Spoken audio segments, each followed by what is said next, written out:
Hello, my name's Rob and welcome to Swift Slots. Now apologies for this video because it is a re-upload of an older video, and the reason why is because YouTube have put a copyright music strike against the original video upload.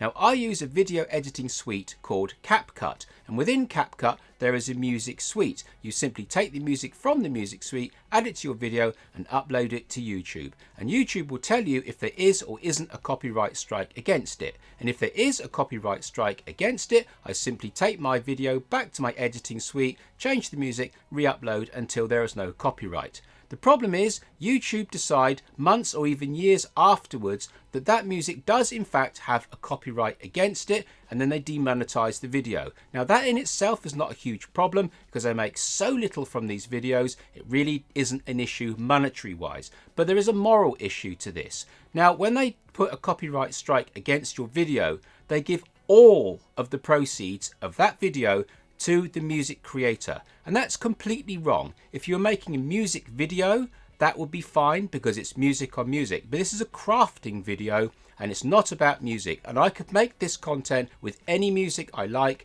and it wouldn't change the content. So it's really unfair that they take all of the revenue from the video, and this is why I've remade the video and then re-uploaded it so it's got no copyright strikes against it, because I'm using the YouTube music suite's music, not CapCut. So with that explained, please enjoy the video and thank you very much.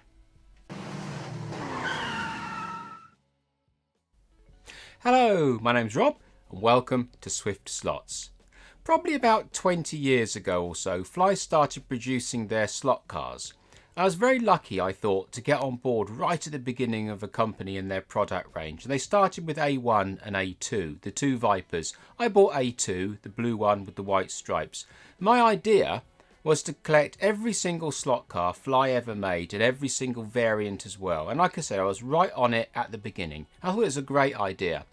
I got to about 75 cars, so a few years in, and I got up to about the trucks or a little bit beyond. And then my interest started to wane and I moved on to something else. But during this time I was heavily into racing slot cars in my own way. And although the Fly cars were known for being fantastic model cars, they weren't really known for being particularly brilliant racing cars. They had one very special attribute whilst racing, is that they could lose weight through the race. And by losing weight I mean shed parts. So, not too good. So, as far as racing's concerned, not so hot. But in terms of collecting and models, they were very, very good. But because they weren't particularly great racing cars, a bit of a culture developed where you take an underdog Fly car and go nuts with it and create something really quite special. And that's what I want to do with this Fly car. Like I said, my collection has long since gone. It's very much history. And I was going around Gaydon last summer and I spotted this Fly Capri. Now I have a soft spot for this Capri, but I've never bought one up until now. And it was sat there all day and I ummed and ahed and I picked it off the shelf multiple times. I thought, shall I buy it? I don't know. I thought I really want to do one up. I'd really like to turn it into something quite special, but do I need to? I wasn't sure. And I hadn't started this YouTube channel, so there was no point in doing it to record, although I am now. And I decided, oh, I'll buy it, because it was still there by 3 o'clock, amazingly, and I bought it. So here it is, my victim. So my plan for this car is to take what is a fairly used, compromised car and turn it into something far, far better. Not necessarily an absolute ultimate track killer that I can take around the world and dominate every race, but just something that's very much more capable. So, here's a little video of where we're starting from.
So there we are. You've seen the car go round the track in its standard form, and we've got a baseline for the time. So to try and make it go faster, I've got all these parts to go in it. Plus, I'm going to strip the body and put a nice paint job on it. Now, back in the day, during my teens and 20s and a little bit into my 30s, I did a lot of RC car racing. And there was a paint scheme that I developed myself that I liked a lot. And I put it on a lot of my cars, including a 5th scale FG Honda Accord. Massive car, beautiful. But here's a picture of the livery. So that's what I intend to put on this car as well. So it'll be a bit of a hark back to my fly collecting days, a bit of a hark back to my model car racing days, and hopefully I should end up with a nice looking car, at least to me, that goes a hell of a lot better than it does now. So let's get you on the bench, I'll show you these parts and we'll get stuck in. So here's today's victim, my Fly Capri. I've taken away the body screws for the sake of speed, and here's the body. The body's in quite good condition, there's nothing really wrong with it at all. It's missing a rear view mirror, and the glass has got a crack and some fogging, and also quite loose. Not that that really makes much difference, but it's all there. There are no cracks, no chips, no dings, so that's a pretty decent start. And the chassis, obviously we know it runs, we've seen it go around the track. There's odd braids here because when I bought it, it was missing a braid, and I had one spare random old braid and I just whacked it in there just to get it running. But here we all are here. So bit of a funny story going around the track. As I was doing the track test, trying to get a quicker and quicker time and cleaning the tyres every single time, I was generating more and more grip, and eventually the wheel fell off going around the track, which I thought was quite funny considering these cars are supposed to shed weight. I thought shedding a wheel was quite excessive. And also we had the drive shaft pop out because that just popped out of its mount, so I had to put a bit of super glue in there as well just to nurse it around the track. I just thought it was quite amusing that just trying to get around the track only a few times to set a decent time, I ended up shedding 2 wheels and the drive shaft popped out. So that just confirms what I already knew. This car needs some love. So there's the chassis. So to make it go faster, I've got these parts. So first off, we got a slotted angle winder pod. Now that is really going to help. And to go in that pod, I've got my most favourite NSR motor, Evo 3. These are awesome little motors. I absolutely love them. And we've got some Wasp tyres, PU tyres to go on. We've got a fresh pair of rear view mirrors. These ones happen to be Scalextrics, but they're incredibly similar to the original and would absolutely do the job. We've got a nice pinion, a nice slotted pinion there, 9 tooth, and we've got an angle winder NSR gear. Now I nicked this from my NSR 997 because I had to change that for inline for rallying, so I'm hoping that that will fit. I'm sure it will, fingers crossed. We've got a nice pair of Slotting Plus axles. I found these to be very good. Having tried to chop a few of these in half over many times now, I found that these are very hard. You can tell that because they don't bend. You have to go around them with an angle grinder until they snap, and they will actually snap and don't just bend. So they're very good. They're very hard. I like them a lot. And we got my very favourite Slotting Plus standard guide. These work really well on Crow Valley, and they got a lovely straight shaft as well. So when you drill a hole, 3.6mm in these case, they go straight in and they just slide so freely that when you take these out of a mould, often the mould comes apart in this way. So they have to put a slight taper on the shaft so that the mould can release. Now they probably have on this, but it's so fractional that this shaft technically is straight, it's parallel, and that makes a really good installation when you're just putting it into a plain drilled hole. You don't have to broach out the hole, drill the hole and it goes straight in. They're great. And then we've got these, some NSR foam wheels. Now these aren't going to fit as they are, so what I intend to do is turn up an aluminium sleeve and put a sleeve over the top of this wheel, which brings them out to the correct outside diameter and also puts in the rib that will accept these tyres. So I'll be able to get rubber tyres onto a rim that's designed to be foam.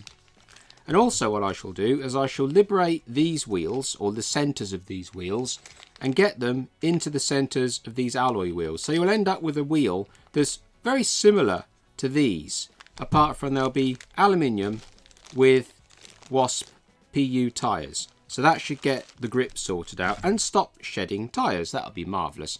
The bearings I should, well, I didn't need to make the bearings actually, because the bearings already come with these pods, so that's handy. It saves me having to make bearings for once.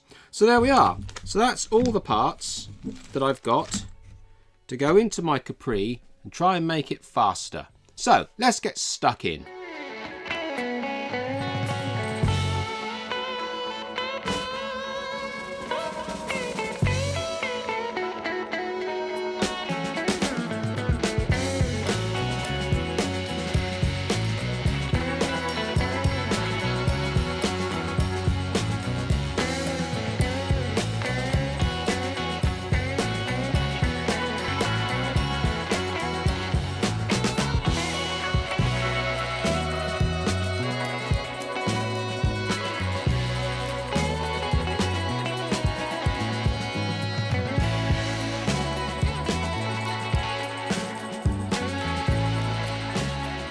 So that's the chassis completely stripped and the old engine hole covered up with a new piece of plastic card with a little bit of quadrant around there just to reinforce it. And it's all been glued back together again with the plastic weld, or MEK as it's sometimes called. And I've tested this chassis unlike the last time. So I've got two pieces that was snapped off the chassis and I've glued them together, and that has completely welded itself together. There is no way I'm getting those two pieces of plastic apart, which is great because it means that we can now do all sorts of things to this chassis, including repairing this lug that's been snapped off historically. So that's the chassis all completely neutralized. So now what I need to do is put the front axle in, put the back axle in and make up a jig, because I now need to cut all this back end away so that we can get the motor pod in. And by putting in the back axle, I can then have a reference as to where the pod has got to go. So that's what I've got to do next, is get the front end in and get the back end in and get it all set up in a jig.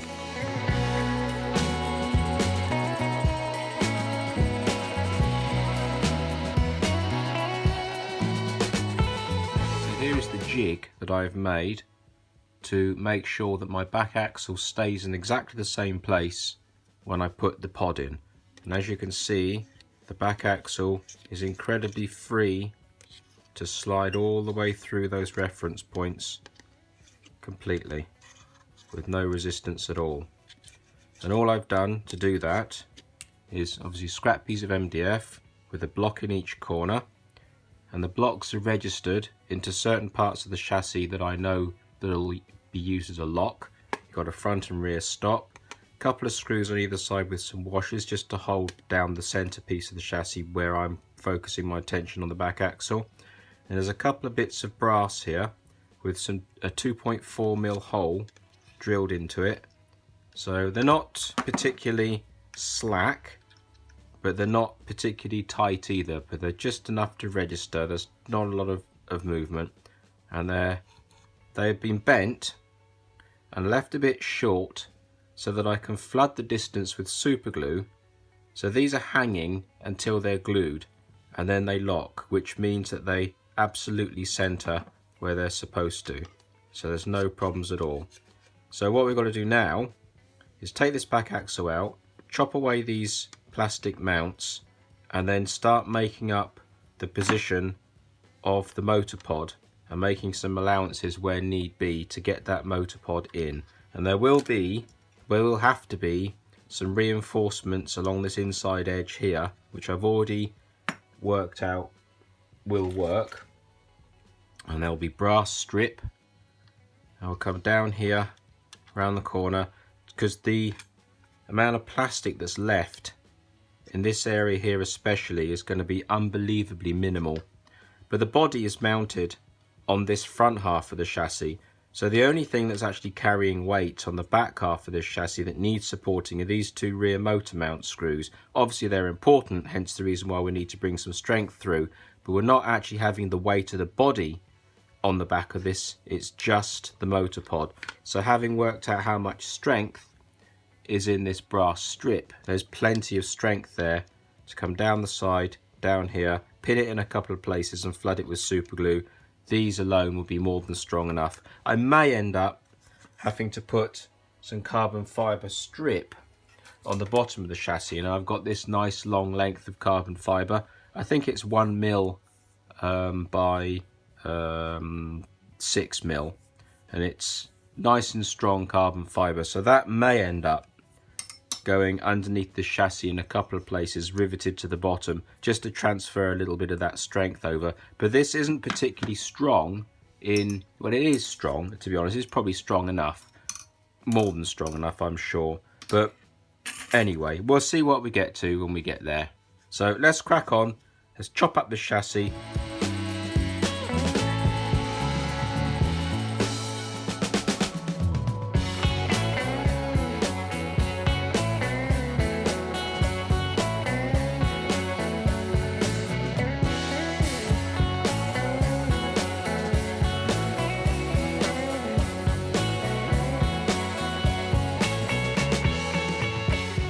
So that's the chassis all cut out, and I had to dig out some of the MDF because the motor pod wanted to sink down slightly lower. So where we're at now is the motor pod can fit straight in, and the back axle can register nice and easily straight through into the other side like that. So it's all nice and free to move and no problems at all. And I've made this piece of 2 mil plastic card, which has exactly the right thickness to go underneath the 2 rear mounts, just like that. And that takes up that gap. So now what I've got to do, I've got to drill these, got to center this whole motor pod so that it's exactly halfway. Drill these 2 holes through this packer piece and the chassis. Then I shall remove this piece here, and I shall open up the holes in the chassis to a good size to accept the motor pod screw, and then that takes care of the back end, and the front end can be done off jig and we're away. So that's what I get on with now, drilling some holes.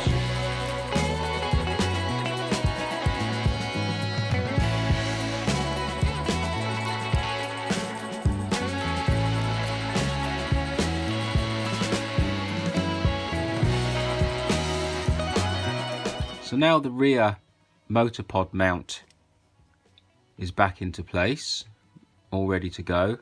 I'd like to stay on the back end of the chassis and replace the wing that's been snapped off at some point in history. I'm going to do that by using a piece of what came out of the chassis for the motor pod. So I'll cut a basic shape, I'll bond it in, put some reinforcing in the back, let it dry, and I'll do a final shaping.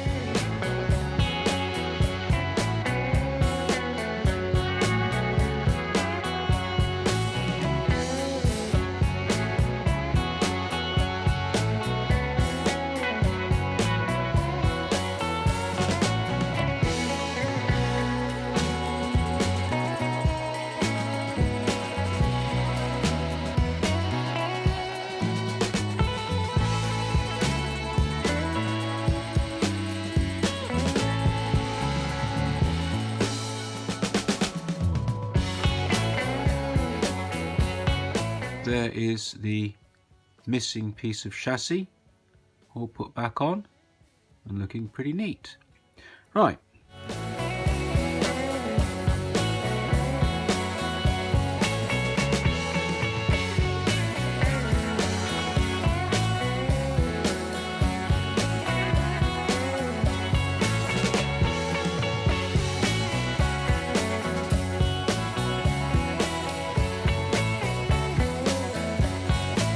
Time to get this body prepared. So how we do that is take off anything on there that's not actually part of the body and get the body stripped down to an absolute bare shell, and then put it into a plastic tub. An old slot car box happens to work, so it fits in nicely, and we submerge it in isopropyl alcohol. This is 99.9%, but a lower strength will work just as well, for about 2 hours. I've never actually done it before, and I'm told it works, so we'll find out together. Right, let's get this body stripped down.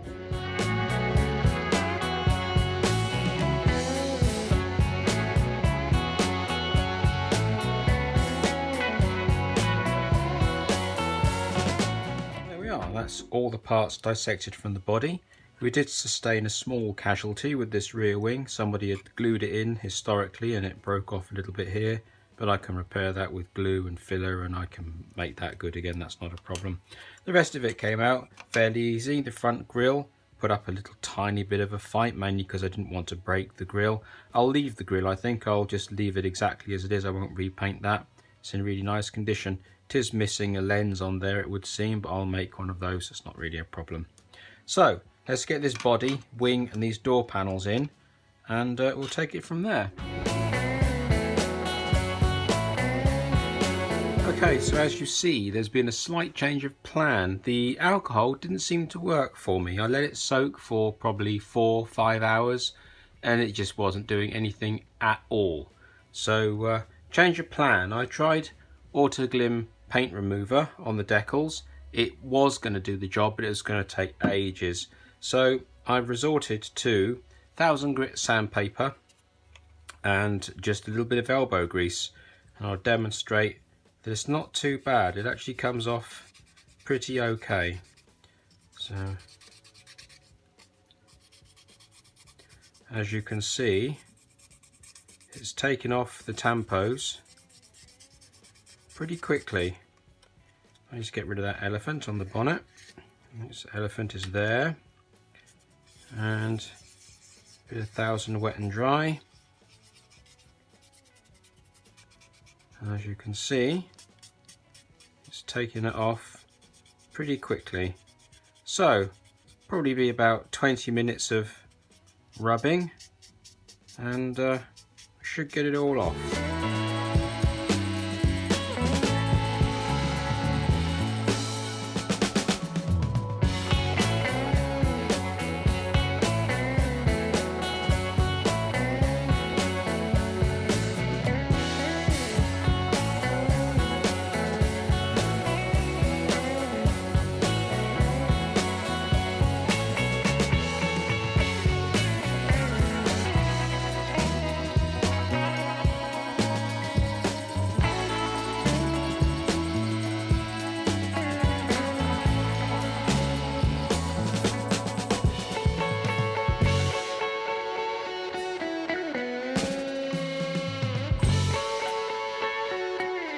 All done.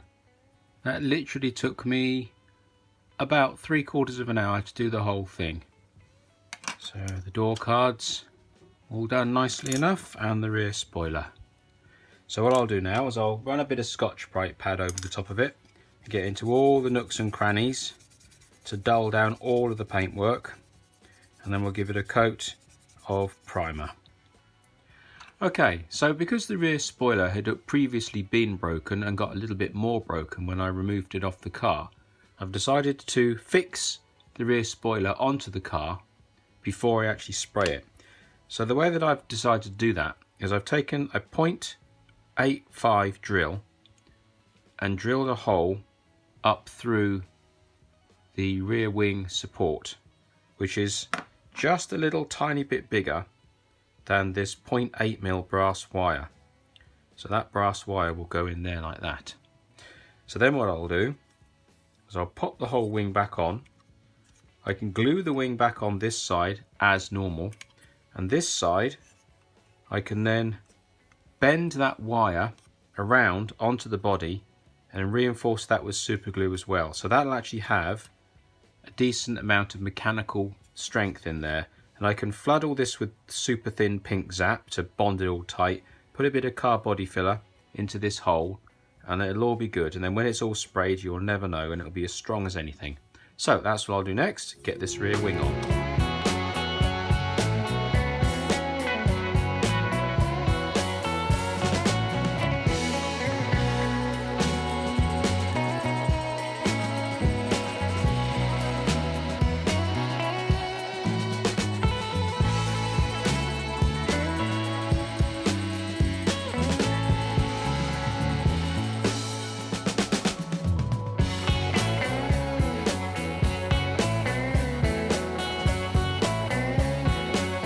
Okay, so that's the rear wing completely mounted back in.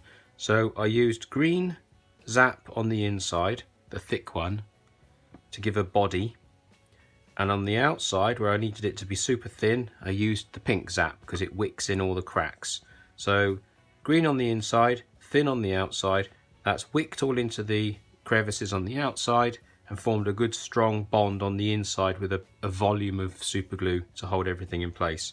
And then I mixed up a bit of car body filler, or Bondo, and pushed it from the inside, which meant that I got a little bit of squeeze out on the top, which I could then manipulate into place, and it just doesn't go everywhere. If you put it from the outside, it'll just go everywhere and you've got to clean it up. So if I push it from the inside, it'll just come up as a little squidge, and then you can move it around with a knife and keep it all localized and neat. So when that's dry, I'll carve that into place and we can get some grey primer on it. And there it is, all mounted up on the frame, ready to spray, and the rear wing all filled in, ready to go.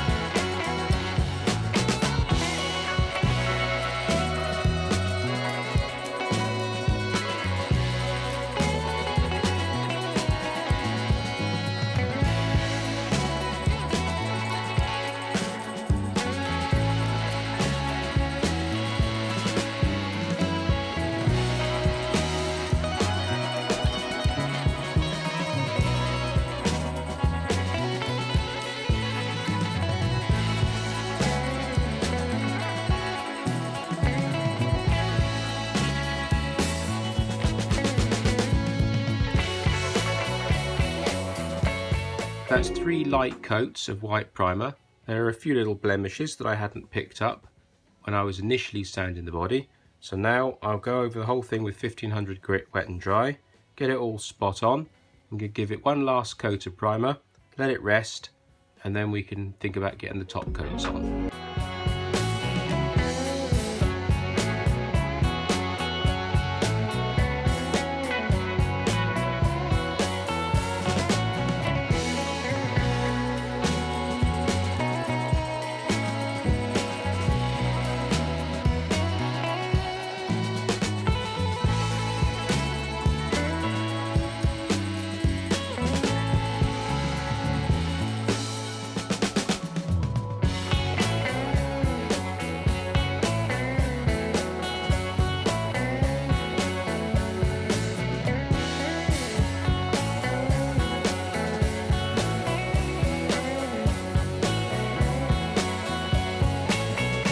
And there it is, the motor pod all in, complete with recessed screw heads ready to go, and the rear quarter all repaired.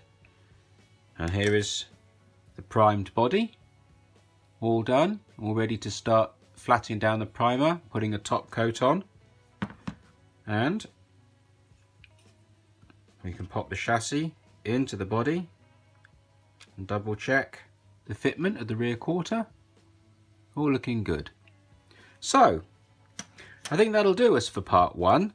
And on part 2 we'll get the paintwork on the body, we'll get the front guide all remade and in, back wheels all modified, whole thing running, and then we'll hit the track and see what we've created. So until the next time, thank you very much.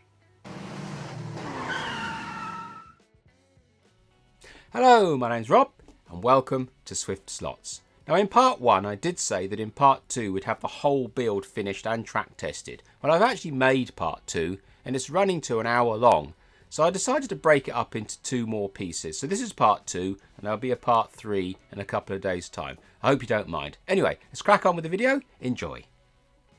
Okay, it's time to get some reinforcing back into the chassis now. So I'm going to run these brass strips down the side of the chassis, round this corner and up to the back, and then pin it in 3 places with a 0.8 brass pin. So off we go.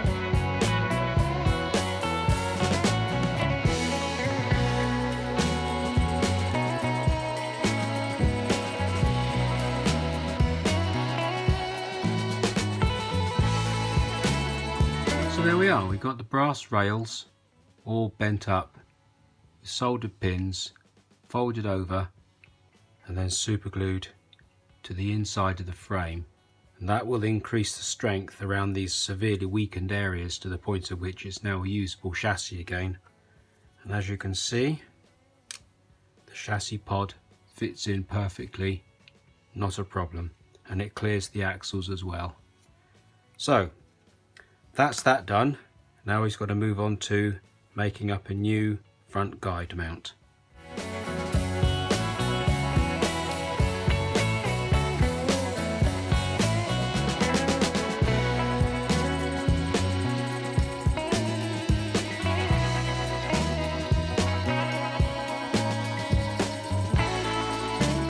Okay, so what I did is I bonded a whole load of plastic card together and let it set overnight whilst being flooded with MEK.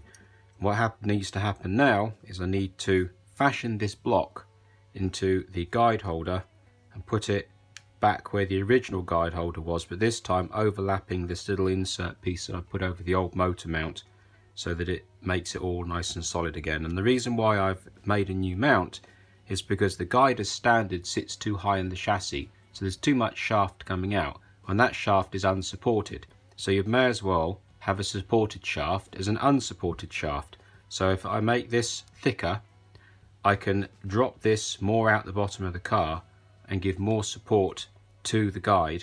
Plus also I can make it a better fit, because the original fly hole fits my Slotting Plus guide. It's a little bit slack, so I can improve that. So I can improve the fitting of the guide and lower this slightly further down at the same time and give more support to the shaft. So hence the reason why I'm changing this block. Just more of everything.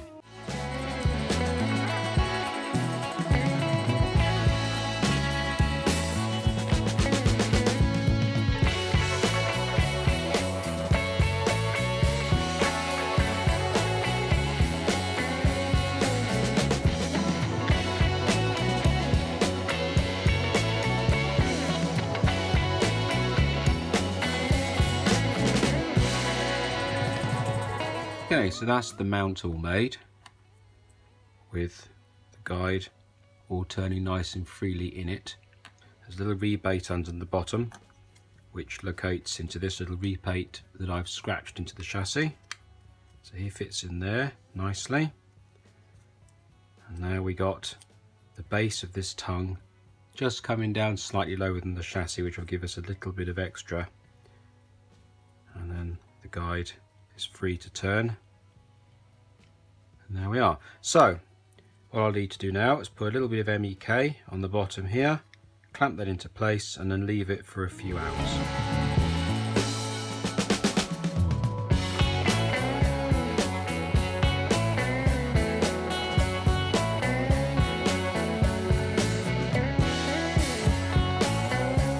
So that's the guide all in place, and I can do my paintbrush brittle test. So as you can see, nice and smooth, and those bristles are actually free to move if they want to, and they don't. So that's that.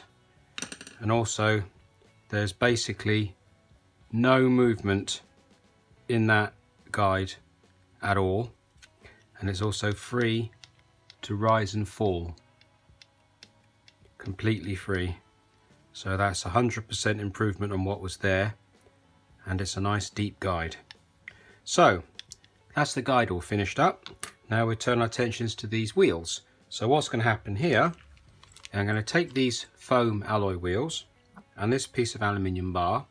I shall make the outside of these wheels to the correct dimensions of the original wheel, and then I shall take out the middles of these original wheels and then use them for the inserts into the new wheels. So that's what we'll do now. We'll crack on the lathe and we'll get this bar turned into some outer sleeves.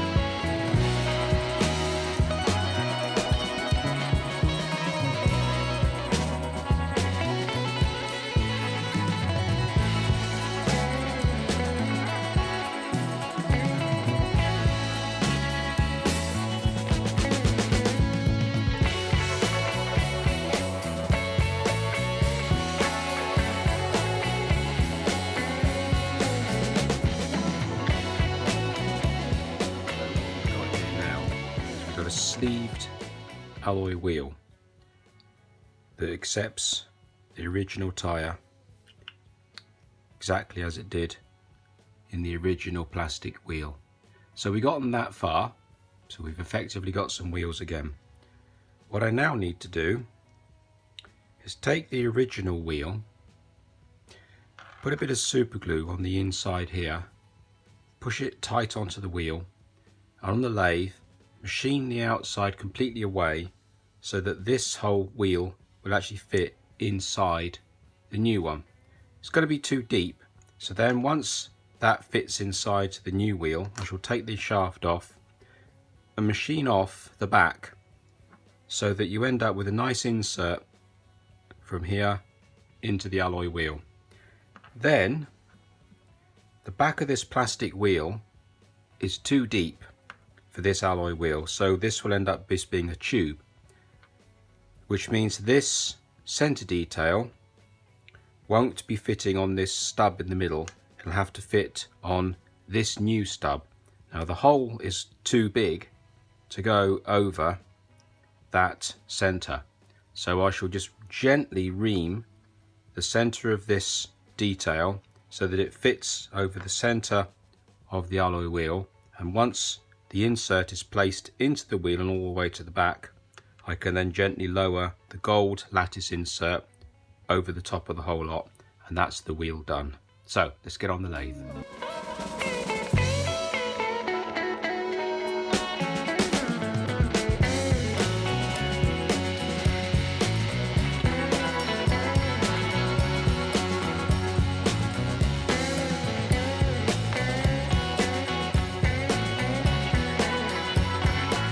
So not every procedure goes to plan. So what's happening is the cutter is forcing the rim off the wheel, off the axle, not cutting straight. There's more resistance in cutting the material than there is sliding the wheel off the shaft, so you end up with this weird taper. So what I'm going to do is I'm going to just chop it off by hand and then just finish it off on a bit of sandpaper and bring it down to the correct thickness that I want.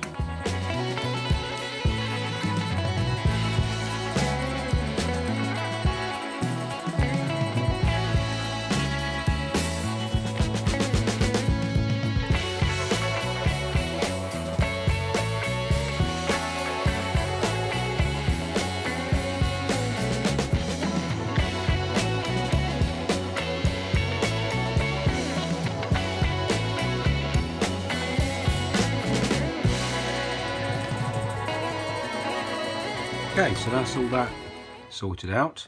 So what I'm going to do now is pop these inner pieces straight into the wheel. Push them all the way down. And there we have the initial insert. I'm going to glue the insert in on the backs of these ribs here with some super glue under a loop. I won't do that on camera because it's extremely fiddly work, so I need to get in there very, very carefully. But that's one insert in, and that is another insert in. Nice tight fit. So the fear of putting glue on the inside of this rim and then pushing it in is that if you don't get it in there quick enough, the rim will actually glue halfway out the wheel, and you don't want that. That'll be disaster. You're better off not gluing them at all than do that. So there we are. So there's your two inner rims in. And then what I should do is I shall glue these rims in and then get these inserts then put in to the center. So let me glue these up and I'll put the centers in. Okay, so that's those all glued in, and I ended up gluing up the back of that insert on the back of those webs, but I also managed to get a little tiny spot of glue just on the inside of the rim there as well. Only a very, very small amount. Under a loop you can do it very accurately, but freehand I don't know if you would be able to with your naked eye, but with a 20 times loop it's easy. So now it's got to get these center pieces in under my loop.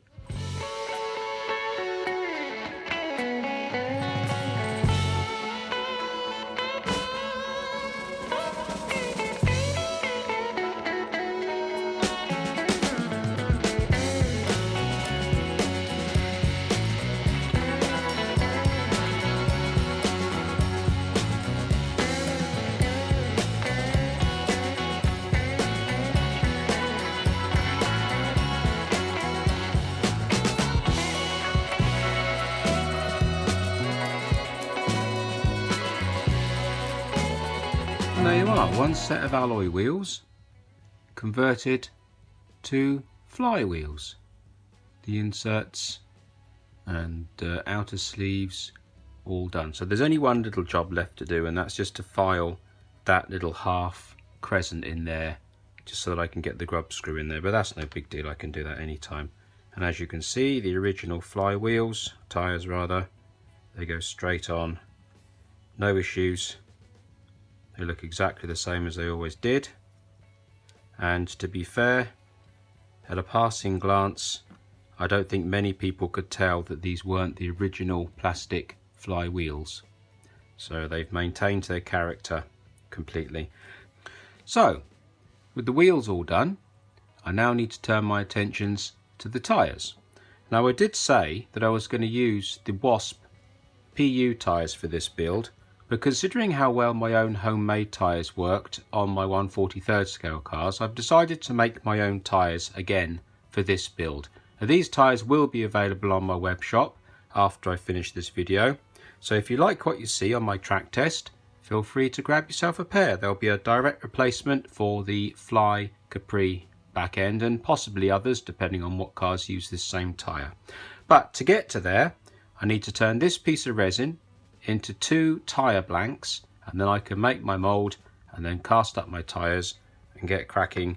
We're getting these nice fresh alloy wheels shod with some nice new 30 Shore PU colour.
How the body's coming along after 2 coats, 2 colours. It's looking like this. I very nearly didn't do this paint job because it's incredibly difficult to get a satisfactory angle coming around this rear C-pillar over these 2 squared off rear hips. I really wasn't feeling it for a long time, and eventually I managed to find an angle that I was happy with, so we persevered, and I'm glad I did because it's coming along well. I hadn't actually also intended to do the blue first, but again, it was going to prove incredibly difficult to work out where the yellow, red and green lines were going to radiate from and finish across the top of the door without having a hard line of blue to work to.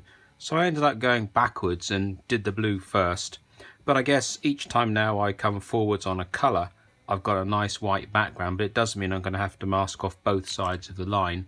But, you know, it is what it is. Also, the paint job isn't quite as glossy as I would want it to be if I was going to stop at just a colour. Now, I don't mind that because there's going to be a lacquer coat anyway. But if I was to want an actual paint finish. I would have to persevere for a higher gloss finish. I know how to get the higher gloss finish straight off the paint, but it's not needed in this case, because once all the colours are laid down, I should be putting one good coat of gloss over the top, then put the decals on, and then a gloss over the top of that again, and that's when the colour will shine. So for now, a semi-matte or a satin on the colours is absolutely fine. So for those of you that are wondering what paints I'm using, I'm actually using these Mr. Colour lacquer paints. So they're an acrylic pigment but in a lacquer carrier, and they're extremely good. I used to use, or I still do, but I use a lot of these Tamiya paints, and these are great paints, but to be honest with you, they're not a patch on Mr. Colour. This stuff just goes on so well. So those are the two colours that I've used so far, in case anybody's interested. It's 1 and 110 for the white and the blue. And the three colours that I should be using to get from the white to the blue are obviously these ones. And that's number 4, 158 and number 6 green. And the lacquer that I should be using over the top is not that, that's just a bottle. It's this one here, which is the 112 Mr. Colour UV Cut. And this is fantastic stuff, mixed 50-50, that's where this Tamiya bottle comes in. This was an actual empty bottle, but that's just a mix of the UV Cut and the thinner that I use for Mr. Colour. And the thinner that I use for Mr. Colour is the Mr. Colour Leveling Thinner. And this stuff is fantastic. It really is very good stuff. You can use ordinary cellulose thinners, but I find this to be very good. Now you've got to be a little bit careful with this, because if you put too much in, you end up losing a bit of the gloss coat off the colour itself, and you end up with a slightly matter colour. But if you use a bit less and you put the paint on quite thickly, you can see from the bonnet maybe, there's actually a half decent shine straight off the actual colour. But that shine will increase dramatically when you use this UV cut. So those are the paints. And then my paintbrush, or my airbrush, not everyone's seen this again, this is in the older video, it's an Eclipse. So it's an Eclipse SBS. It's a fantastic brush, I've had it for years. It works incredibly well. So those are the tools that I'm using. Oh, and the primer that I used is the 1500 Mr. Colour. 1500 refers to the surface finish. It's like 1500 grit sandpaper, so it's reasonably fine. And I have it in pink for the orange bases and the red bases and other colours like that, oranges and yellows, reds, they all like the pink primer. The grey, obviously for sort of your normal sort of darker colours, and if I'm going to put down white, I always use the white primer because it obviously works the best. So those are the paints. This is how far we've got with the body so far. Right, let's crack on with getting these tyres done.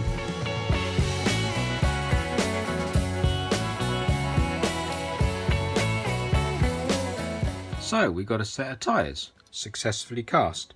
Now what I've done with these wheels, I've actually made up these little resin spacers which are actually glued into these wheels, but I did that because the standard Wasp tyre is actually has a narrower bead to it. So I hedged my bets just in case my tyres didn't work so well. I actually machined these wheels to fit Wasp tyres, just in case my tyres didn't work. So then what I've done is I've turned up these little resin spacers and put them back onto the wheel, which means that the wheel is now back to the standard Fly size. So when we put what is now a replacement Fly tyre onto the rim, you can see that it actually fits back onto the wheel perfectly nicely. So I've actually got dual purpose wheels for dual tyres, two different brands of tyre. The effectively Fly version, which is the one that I've made, and the original Wasp tyre that I was going to use. And just to prove that point,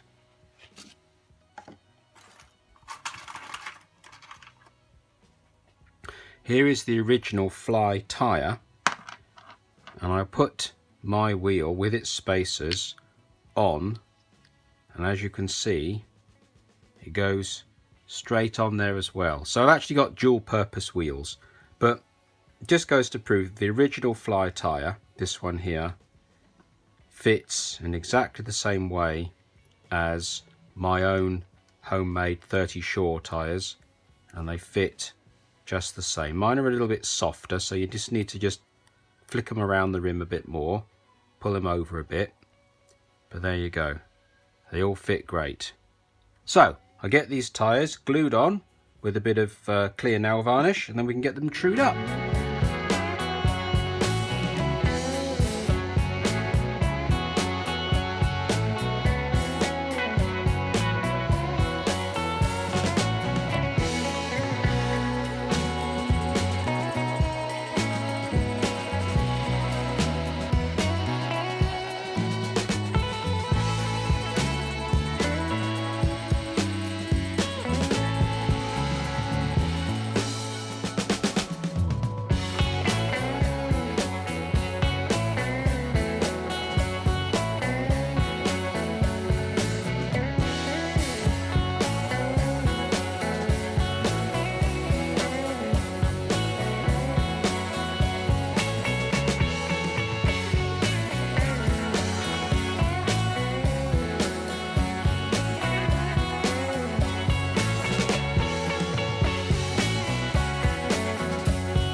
So that's all the base colours on, and one good coat, or maybe 1.5 good coats of gloss lacquer over the top, which is the 112 UV cut that I've used, and on the doors as well.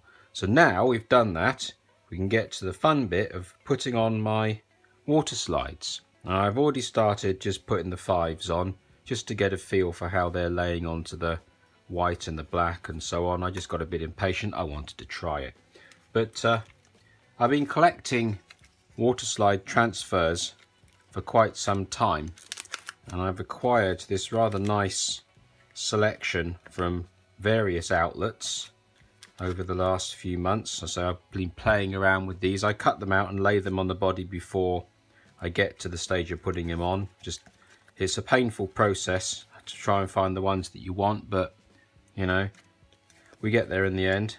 But there's some very nice transfers in amongst this lot here, and some of them I've used and some of them I haven't. Lots and lots of racing numbers there, and I got those in white as well, which is what we're using to start off with. They're stickers from staffs, so they don't count.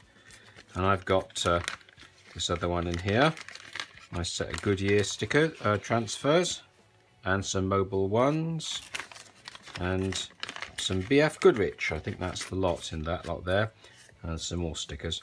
And I got these from eBay. Now they're stickers as well, so don't forget those ones. These ones here are on eBay, and they look good on eBay, but I'm not really brave enough to use them yet, because some of these colours are quite washed out, and especially on these Castrol ones here, you'll see. I mean, if you compare the vibrancy of that Gulf to that Gulf, there's quite a difference. I don't know if it's coming through on camera, but these eBay ones, they seem quite washed out. I suspect they're printed off of a home printer and sold cheap on eBay, although they're not that cheap. But they're not a patch for clarity on the ones that I bought from other retailers. But you know, I'm sure that they'll work at some point or another. I was contemplating using this one from the set on this sheet here, on the Michelin one that used to go in there, and I looked at it underneath my 20 times loop, and it's quite patchy. The print isn't particularly clear, so I've got another set of decals that happens to have a whole load of Ford emblems on them coming in the post in the next, hopefully tomorrow. But so I won't bother putting the Ford on the bonnet just yet. I'll wait until the other one turns up. Other than that, let's get cracking and get these decals on.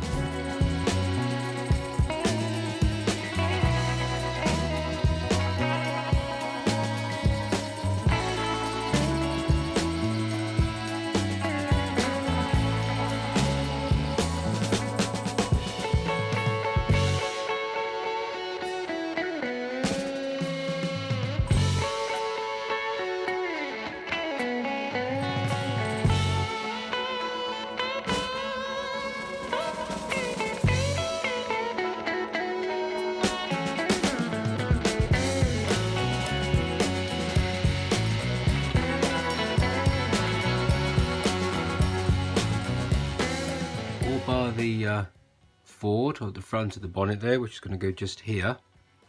That's all the water slides done. I think it looks alright. Not too bad. The problem is with water slides is that you get an awful lot of words that are just squares. There's no shape to them. So trying to get decals or generic decals onto a body without making it look like it's just covered in stickers, just straight up square stickers, is actually really hard. It's taken me a long time to try and work out what looks good, and it still may not look particularly fantastic, but by painting in these squares and putting in the numbers and putting my own paint job on there, hopefully I haven't overdone it or underdone it or made it look a bit blocky or a little bit predictable. Hopefully it still looks pretty sharp. So next, the last one to do is just the Ford emblem. Hopefully that'll turn up in the morning, and then I can lacquer over the top of this after giving it 24 hours in the dehydrator. So that's it. Fingers crossed on the Ford decal. So there we are. I think we'll leave it just there for part 2. And in part 3 we'll get the whole build completely buttoned up and hit the track and see what we've made. So if you enjoyed this sort of content, maybe you'll subscribe. And if you hit the little bell button, that'd be awesome. Until the next time, thank you very much. Hello, my name's Rob, and welcome to Swift Slots, and welcome back to part 3 of the Capri upgrade build. So, enjoy! Okay, so I've run into a small hiccup that I've had to correct. But first of all, I'll give you some numbers. Now, a lot of slot car axles are 2.38mm. Now, to the new beginner, that seems like a very weird size, 2.38. Well, what is 2.38 and why is it 2.38? Well, quite simply, it's imperial for 332. Now this is a reamer for 332, which will ream out any hole to take a nice 2.38mm axle, which is 332, to make bearings and so on. So if I wanted to make a bearing, for example, through this front axle, I can turn up my brass blanks and then run my reamer through the bearing, and that gets me exactly to 2.38 or 332. So that's where we get to 2.38. Now, some of you may be aware, but beginners certainly won't be, that NSR and Slot It don't use the same standard size bore.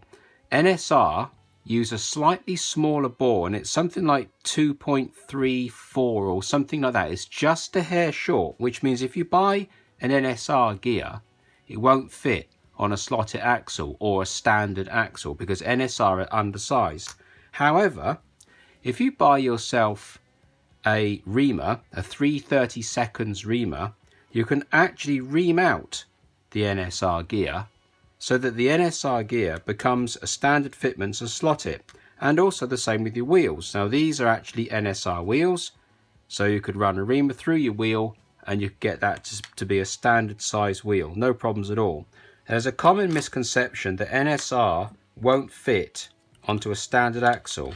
Well, it will. So I'll put my standard axle in this vise and do it up nice and tight so I can grip it. Now because it's only a few fractions different, watch this. No, not that, this. With a little bit of pressure, it actually does go on. You can actually get an NSR gear onto a slotted axle. Now I've put this on and off a couple of times so it's a little bit easier, but even still I've not touched it with the reamer, I've just eased it. And the great thing about a tight fit on the axle is that that gear will run beautifully straight even when you tighten up the grub screw. And normally when you tighten up a grub screw on a nice easy fit tolerant shaft, you'll pull the gear one way or the other. But if it's tight to start with, you won't. So there's actually an advantage to fitting the NSR gears onto a slotted axle. The same with the wheels. This is an NSR wheel. Exactly the same deal. Actually, this one's got the grub screw. And let me just back that grub screw out slightly, otherwise I'm going to be pushing past that. Actually, just take it out completely. There we are. Right, so NSR wheel onto a slotted axle. Yeah, it's tight, but there you go. It's completely on. Now, the beauty of that is that wheel will run beautifully straight, even with the grub screw done up nice and tight, because it won't be pulling it this way. So it can work. It does work. It's not the done thing. And if you're going to go to a race and you need to swap wheels and tyres and so on, I wouldn't advise it. But if you're doing a casual build like I am here, and you want to use NSR gears or NSR wheels on a slotted axle, they will push on. Alternatively, get yourself a reamer, a 3/32 reamer, hand reamer, and you can get your wheel and you can just gently ream it out with your reamer and open it up to the standard 3/32 or 2.38 slotted axle. So, bit of information. But I've got a problem. This reinforcing bar here is in the way. Now my NSR gear that I was hoping to use fits on in that orientation there because of the angle of the teeth.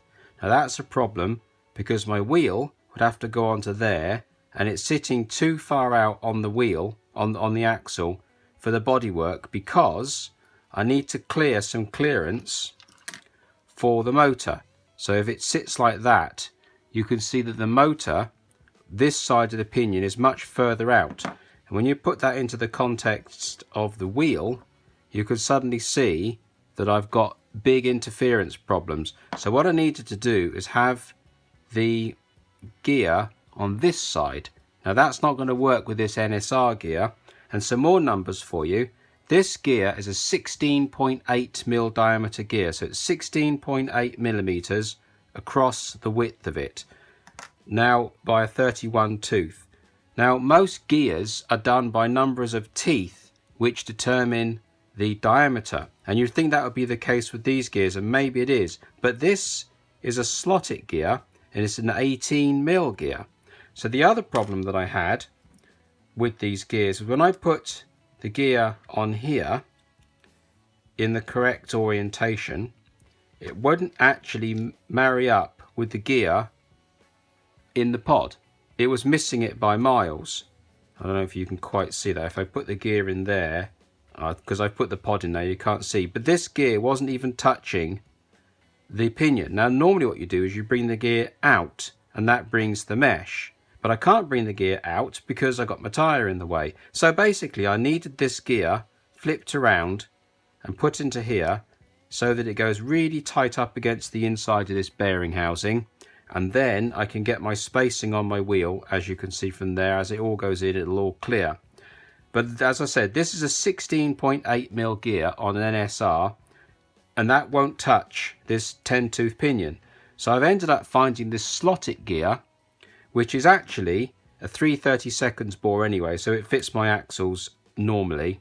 It's also got the angle of the teeth pointing in this direction, so it's tapered. It's tapered, and that will go onto there and marry up nicely with my gear. But the problem is this bar is in the way, so I need to get it in there like that. And then once I get it in there, then I've got some clearance naturally, and it'll all fit in quite happily like that.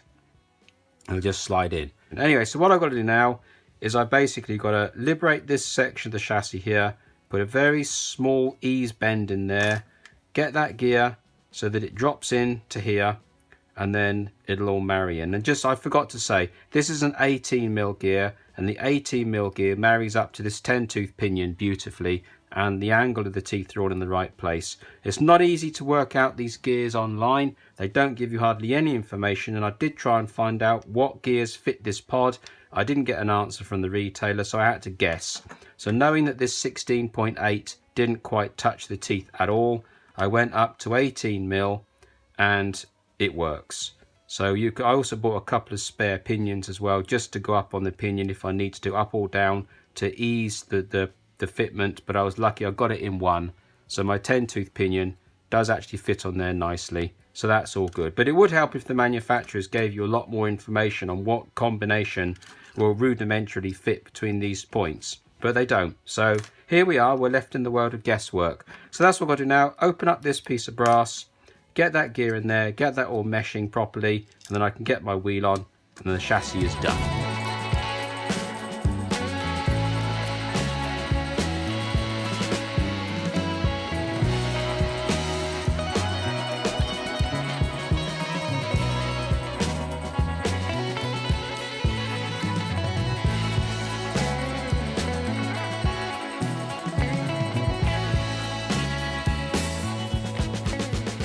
after a little bit of fiddling around, I've got the rail back in and all adjusted into place, and that's what it looks like from the underside. Fairly close, but it's all in there. I've checked it on the body, it all fits nicely on the body, all clears exactly as it should. So as you can see, there's been a bit of a joggle here, so I've created this gap, which is what was required for the gear, and I've joggled it back in up here, put a fresh set of 3 pins in, as you saw on the video there, because they broke off. I deliberately took them off because it's easier to remake them. And there's a little bit of a scallop here just to allow for the bottom of the gear, a little bit of a scallop here to allow for the pinion of the motor, and I've also added in a couple of these extra little supports just soldered into the corner, just to stop, because obviously these pieces here, when they're in flex quite easily because you're flexing with the metal. I'll demonstrate with a ruler. If you try and flex this way, you can't, but obviously if you flex this way, you can, like that. And that's what these pieces of metal here would be doing. They would be flexing fairly easily. So not easily, but just flexing. I don't want flex if I can help it. I don't mind flex this way, but I don't want flex in the metal. So that's why I've added in these little bits of support in here and here. They don't add wild amounts of strength, but they definitely do stiffen it up. Okay, so with the back end all finished, now I've got to turn my attentions back to the front and get this front axle turning freely in the old stub axles, and all they are is the original stub axle, just there with the stubs pulled out and then just clipped back into place, and they happen to take a standard axle, and as you can see there's reasonably free but not quite, so I'll ream that axle out and get it running smoothly. So the way I'm going to remount these front stub axles, I got myself a 2.5mm drill with the shaft exposed. So what I'll do is I'll just drill that through there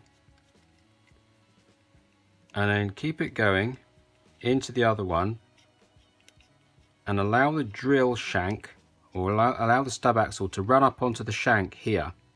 And what that's doing is that's actually polishing the inside of that bearing, so to speak.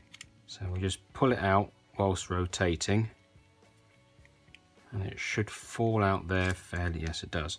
And then come back in from this side and do exactly the same, and then we're using the other side now as a guide, and again let it run all the way up onto the shoulder here so that it's polishing the plastic as well. Again, keep it moving as you pull it out. And there we are. Right, what have we got? That's better. Right, nice and free. I'll just show you now.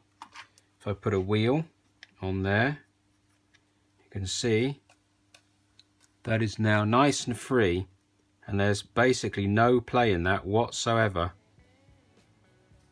But it is nice and free to turn. So that's the front axle done. So really we've got the front axle done, we got the back axle done, and we've got the guide all done. So now we can actually assemble the chassis up for the final time and set the ride height.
one completely overly complicated, unnecessarily complex Fly Capri modified chassis.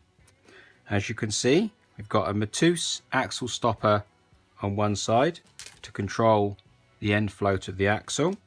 We've got NSR 6.5mm body screws with the clear shanks to control the pod float. There's a little bit of pod float in there. We've got my homemade 30 Shore PU tyres. We've got a nice NSR motor in there, silicone wires, hot glued in the corner there just to keep them down so we can get the front end working. Nicely free running front axle, nicely free dropping front guide, and also nicely centering. And also when we put it on the setup plate and we move it, we get a little tiny bit of wheel movement there, so the tyres are just about touching the floor, and then they're free to turn with your fingers as well. So that's exactly what you want. So there we are, that's all done. And put a little bit of power to the back wheels and get it to run. There you go. No problems at all, very, very smooth. Okay, so one job that I've done off camera, because it's a little bit boring, is to make the original interior fit the chassis. Now I did say that I wasn't going to make this as the ultimate racer, and I'm not going to, which is why I want to leave in a reasonable dollop of the original interior, because it just adds to the model, I think. So it's very boring, it's just a case of chomping it away with the Dremel and files until you've made all the relevant clearances.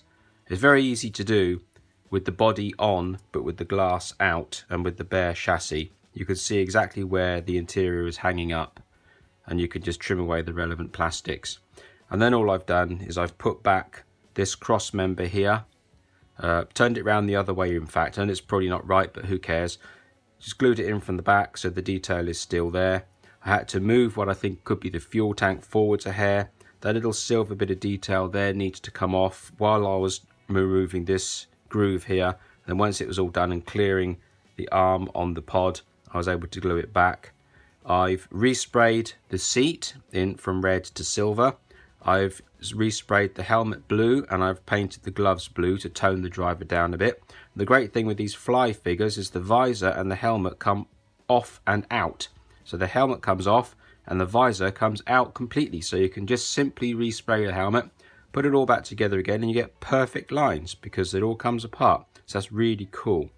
The other thing that I've done is I've put a wrap over the NSR motor, painted the end bell, just so that when you put the interior back in, it all sort of vaguely disappears.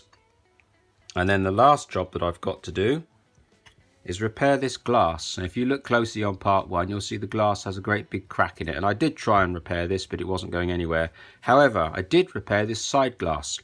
So somebody had tried to repair the door mirror with a bit of super glue historically and got super glue on the glass. So what I did is I got a blade, a brand new scalpel blade, and I scraped all the super glue away, being careful not to scrape the plastic.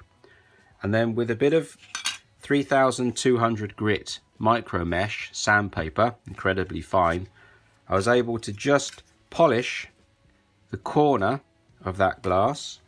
And then once all the marks had come out, with a bit of paint renovator, which is basically T-cut, put it on a cotton earbud, oops, and then I was able to polish all the marks out and then buff off with a rag. And as you can see, that is not too bad at all. All that glue is gone. Oh yeah, I've got to repaint in the window frame. That's no biggie at all. But in terms of the actual super glue, pretty much gone. But the glass here is a problem. So I'm going to have to chop it out completely, make up my own Lexan front screen, put a mask on to put in a new sun visor, and create a brand new front windscreen, because that crack is not going to work.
glass is all in. I ended up using aluminium foil tape to bond the glass back in, cut it up into small squares like this and lay it in and get it where I want it. Once the aluminium takes the shape of where you want it to go, it won't move. Unlike ordinary tape that relaxes, aluminium tape stays formed and it's very, very sticky. So that's why I've used that. Right, onto the front headlight. So, just about the last job to do is to replace that lens that I said was missing in the opening video. So there is the lens, and it just drops into this recess here, like that. So, what I'm going to do, I've got a piece of old 6mm perspex, so a piece of a drill guard. I'm going to chop off a piece and I'm going to pop that square piece into the 4-jaw chuck, and I'm going to turn up a lens.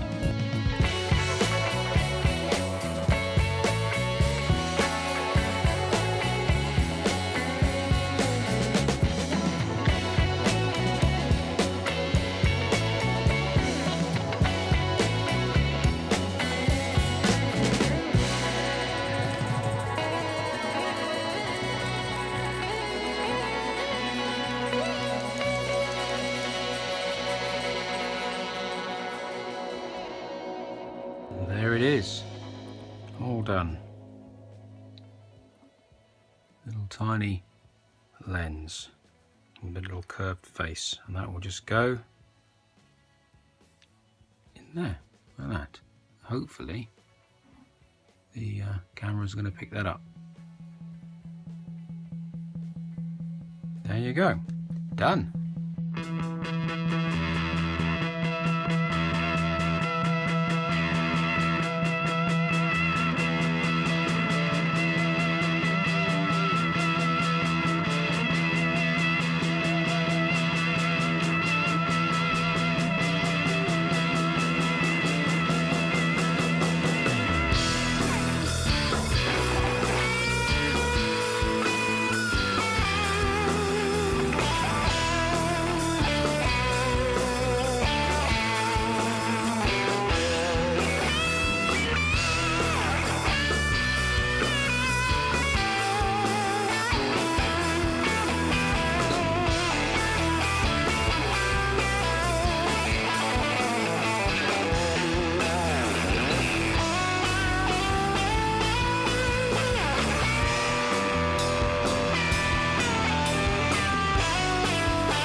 And there you go, finished.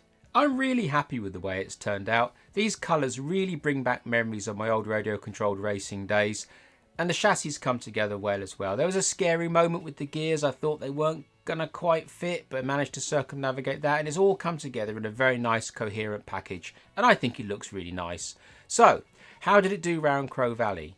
Well, this is always going to be a hard car to get going fast round Crow Valley because it's so wide and it's so long, especially coming around that back straight as you dive down into the tunnel. That's quite tight for a wide car because you tend to be going into it slightly sideways, and you give it too much, it'll bounce off the side of the bridge and it causes problems. So you've got to ease off and just come through there nicely and get a smooth line. And there are all the other tight bends as well. So this is always going to be difficult to get around Crow Valley really quickly. But as I've said many times before, 55 seconds is a good time. 50 seconds is quick. Anything faster than 50 seconds is really, really flying. So how did it do?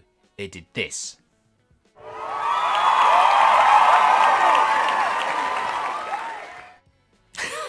I created a monster. Well, not really, but I'm very pleased with it. Would it go around a great big professional wooden track? Who knows? Probably not. But around Crow Valley, it goes really, really well. Very smooth and very predictable. The motor is superbly smooth. The slotted gears are very quiet, very smooth. The motor pod seems to keep the chassis in check. The modifications that I've done to the front guide all seemed to work really well. Not once did the car feel like it was going to become unstable and de-slot. It was just planted. Coming around the back of Crow Valley as you dive underneath the bridge, that can be tricky, especially for a really wide car like the Capri. No problems at all though. Very smooth and very predictable. And my tyres that I made, they worked really well as well. They didn't wheelie on acceleration like some of the super grippy NSR tyres can do. And if you give it too much power, it should go into a slide but not overly unpredictable. You could bring it back and you could keep it planted and just keep powering through. Keep the tyres clean and they'll return really, really good grippy laps. So if you want a set of these tyres, link below.